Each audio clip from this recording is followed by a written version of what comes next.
Deliberate practice is a mindful and highly structured form of learning by doing.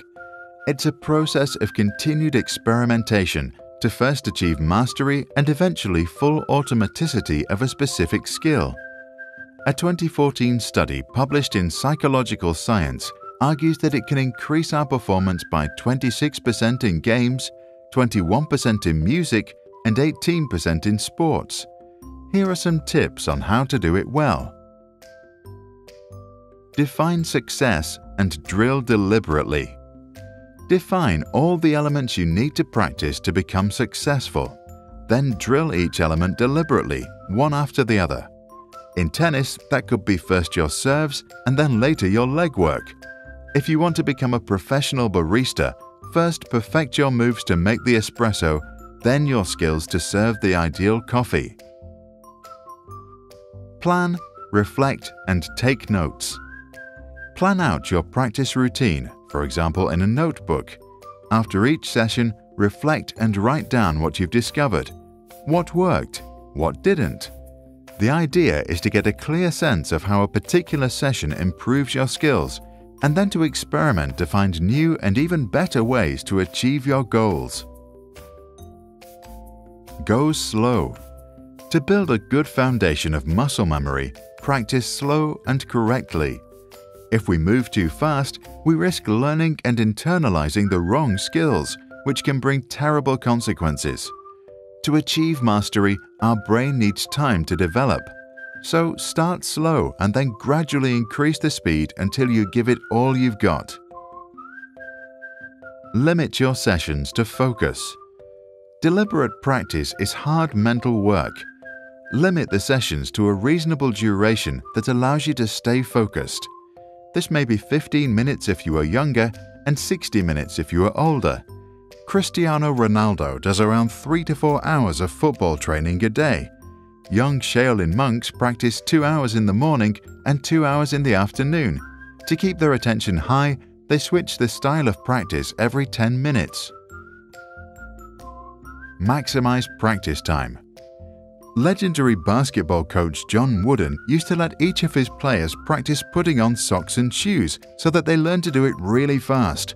By doing this, he maximized the time to practice throwing the ball and discussing game strategy with his team. Track small intervals of improvement.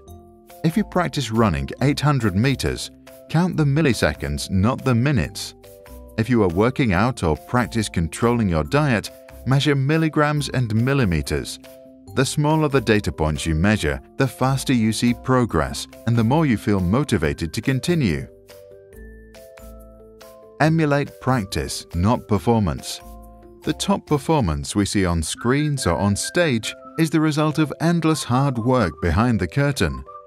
If you want to become as good as Pavarotti in the opera or as skillful as Messi with the ball, don't watch them perform, study how they practice.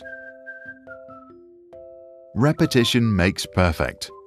In the 1990s, a team of German psychologists revealed that it takes 10,000 hours of deliberate practice to become a professional violinist. A similar study concluded it takes almost as long to become a great cigar maker. New workers in a Cuban cigar factory take around 25 seconds to make one cigar. After 100,000 repetitions, it takes them just 15 seconds, and after 1 million, only 8. To reach peak performance, it takes 7 years and 10 million repetitions of the same hand movements. Not practice, but repetition makes perfect.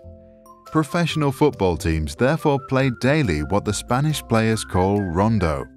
Piano players warm up with scales and arpeggios. Routine is everything. To reach mastery, young Shaolin monks get up at 5:30 a.m., then chant, eat breakfast, and practice 2 hours of Kung Fu.